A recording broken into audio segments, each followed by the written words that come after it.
ప్రాంతాల నుంచి విచ్చేసిన నాయకులందరికీ ఎవరెవరి పేరైతే నేను చెప్పలేదో వారందరికీ అందరికంటే ముఖ్యంగా ఇవాళ వేదిక ముందు ఇంత పెద్ద ఎత్తున ఇంతటి ఎర్రటి ఎండలో తరలి వచ్చిన మా రైతన్నలకు ఆడబిడ్డలకు పేరు పేరున అందరికీ శిరస్సు వంచి హృదయపూర్వకంగా నా ధన్యవాదాలను తెలియజేస్తా ఉన్నా.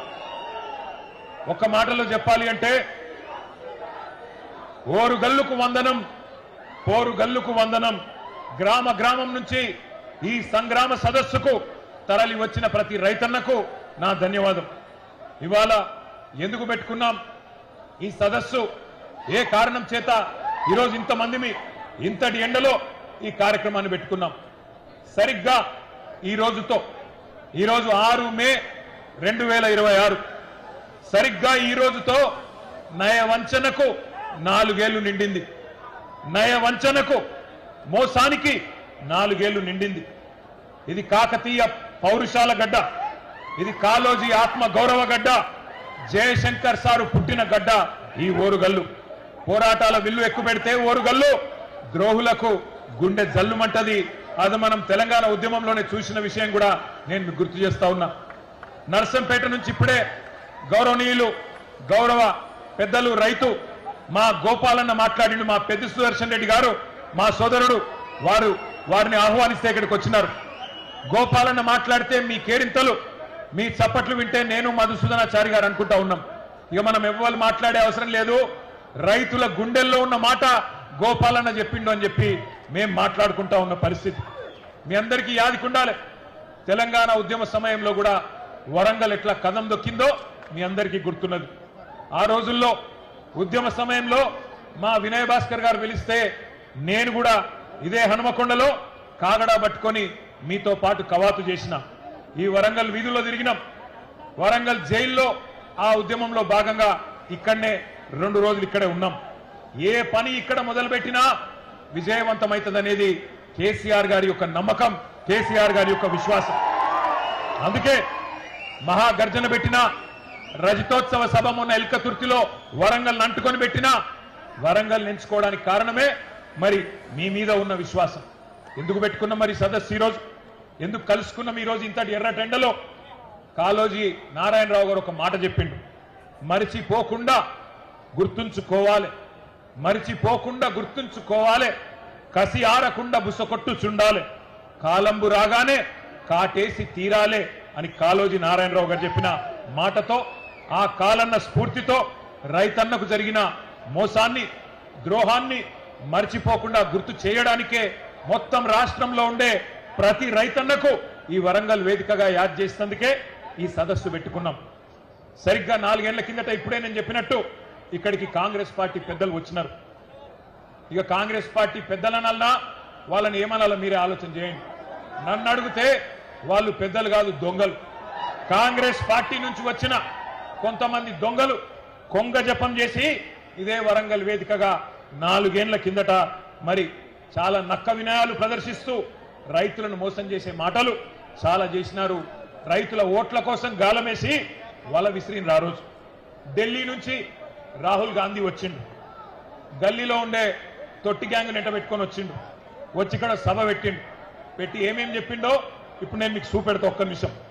రైతులను ఉద్ధరిస్తాం, ఊడబొడుస్తాం, కొండ మీద కోతిని తెచ్చి మీకు ఇస్తాం, 6 సందమామలు పెడతాం, ఏదో కేసీఆర్ చేయందేదో మేము మీకు చేసి చూపెడతాం అని 7 సూర్యులను పెడతామని పెద్ద పెద్ద డైలాగులు కొట్టి మోసం చేసి దానికి ఒక పేరు పెట్టిండ్రు, వరంగల్ రైతు డిక్లరేషన్ అని పేరు పెట్టిండ్రు. ఎట్లున్నదంటే వరంగల్ రైతు డిక్లరేషన్ సంగతి ఒక్కసారి మీకు వాళ్ళ మాటల్లోనే చూపెడతా. దయచేసి అందరూ టీవీలలో కాంగ్రెస్ వల్ల భాగవతం వరంగల్ డిక్లరేషన్ ది చూడాలని చెప్పి నేను కోరుతా ఉన్నా. ఆ వీడియో ప్లే చేయండి.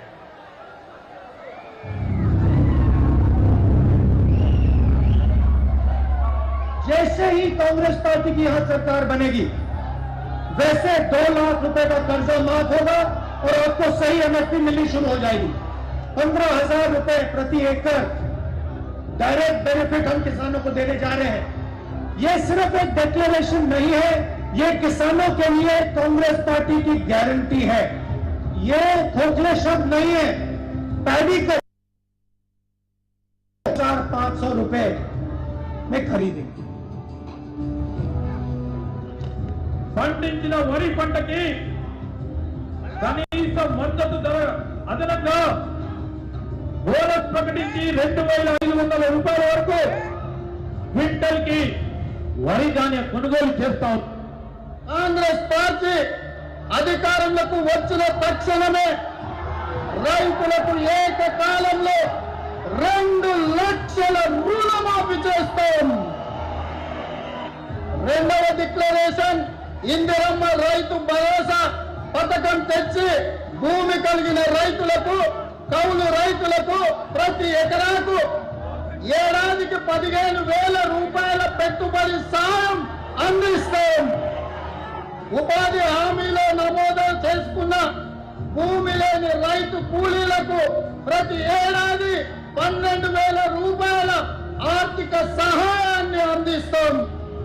రైతులు పండించిన పంటలకు ఉదాహరణ వరి, పత్తి, మిర్చి, చెరుకు, పసుపు ఇలా అన్ని పంటలకు మెరుగైన గిట్టుబాటు ధర ఇచ్చి చివరి గింజ వరకు కాంగ్రెస్ పార్టీ కొనుగోలు చేస్తుంది. విన్నరా విన్నరా వినవడ్డదా? సరిగ్గా 4 ఏళ్ల కిందట మీరు జర లొల్లిబెడ కొడతారు. తమ్ముడు ప్లీజ్ ప్లీజ్ ప్లీజ్ ప్లీజ్ మీరు అట్లా గొడవ చేయకుండా అందరినీ డిస్టర్బ్ చేస్తారు. మీరు దయచేసి ప్లీజ్ కూర్చోండి, దయచేసి కూర్చోండి ప్లీజ్. మీరు చేయబట్టి సభ డిస్టర్బ్ అవుతాను ప్లీజ్. సరిగ్గా 4 ఏళ్ల కిందట కాంగ్రెస్ పార్టీ నాయకులు రాహుల్ గాంధీ, ఇయాలటి ముఖ్యమంత్రి రేవంత్ రెడ్డి, ఇయాలటి మంత్రులు అందరూ చెప్పిన మాటలు మీరు విన్నారు. అవి వింటుంటే నాకు ఎట్లా అనిపిస్తుందంటే 1000 ఎలుకలు తిన్న పిల్లి కాశీకి పోయినట్టు, 100 గొడ్లను తిన్న రాబందు గోపూజ చేసినట్టు వరంగల్ రైతు డిక్లరేషన్ అని చెప్పి ఒక పత్రాన్ని విడుదల చేసినారు. 60 ఏళ్లు రాచి రంపాన పెట్టి రైతాంగాన్ని, రైతుల రక్తం దాగిన పార్టీ కాంగ్రెస్ పార్టీ రైతులకు కిరీటం పెడతామని చెప్పి కల్లబొల్లి కబుర్లు చెప్పి 34 హామీలు ఇచ్చినారు. 1 కాదు 2 కాదు, రైతు డిక్లరేషన్ లో 34 హామీలు ఇచ్చినారు. డిక్లరేషన్లు పట్టుకున్నారు, గ్యారంటీ కార్డులు పట్టుకున్నారు, బాండ్ పేపర్లు రాసినారు, గడప గడపకు పోయినారు. మరి తీయటి పుల్లటి మాటలు చెప్పి ఓట్లయితే దొబ్బిండ్రు. వీళ్ళకు ప్రజలకు కూడా, మన రైతులకు కూడా వీళ్ళ జాతకాలు తెలుసు, వీళ్ళ గోత్రాలు తెలుసు, వీళ్ళ పుట్టుపూర్వోత్తరాలు అన్ని తెలుసు తెలంగాణకు. కానీ ఎందుకో మరి నమ్మి ఎన్నికల్లో ఓటైతే వేసింది. మరి ఇలా ఏమైంది పరిస్థితి? 100 రోజుల్లో అన్ని చేస్తామని చెప్పిండ్రు. బుద్ధిమంతులు అనుకొని చెప్పి మీరేమో సద్దులు కట్టిండ్రు, వాళ్ళేమో గద్ద మీద కూర్చున్నారు. 100 రోజులు పోయినాయి, ఇవాళ 900 రోజులు దగ్గరకు వచ్చింది, 2.5 ఏళ్ళు అయిపోయింది. ఏమైందిరా అయ్యా రైతు డిక్లరేషన్ అంటే? ఇవాళ ఊ లేదు, ఉప్పురాయి లేదు, ఎక్కడ సడి లేదు, సప్పుడు లేదు. ఎన్నికలకు ముందేమో వరాల వాన కురిపించిండ్రు, ఇవాళ మాత్రం దున్నపోతు మీద వాన పడ్డట్టే మాట్లాడిన ఒక్క మాట లేదు. ఒక్కటంటే ఒక్కటి వాళ్ళు ఇచ్చిన హామీ 34 హామీలు ఇస్తే డిక్లరేషన్ లో ఒక్కటంటే ఒక్కటి కూడా అమలు కాలే. అయిందా కాదా మీరే చెప్పాలని చెప్పి నేను కోరుతా ఉన్నా. ఎకరానికి రాహుల్ గాంధీ చెప్పినట్టు ఎకరానికి 15,000 రూపాయలు వస్తున్నాయా? వస్తున్నాయా లేవా? గట్టిగా చెప్పాలి, వినబడతలేదు. రాకపోతే ఇట్లా చెయ్యిలుపాలే లేవని చెప్పాలి. వస్తున్నాయా లేవా? ఎకరానికి 15,000. 2 లక్షల రుణమాఫీ జరిగిందా? రైతు కూలీలకు 12,000 వేస్తుండ్రా? అన్ని పంటలకు బోనస్ వస్తుందా? అన్ని పంటలు కొంటుండ్రా? కౌలు రైతుకు ఎకరానికి 14,000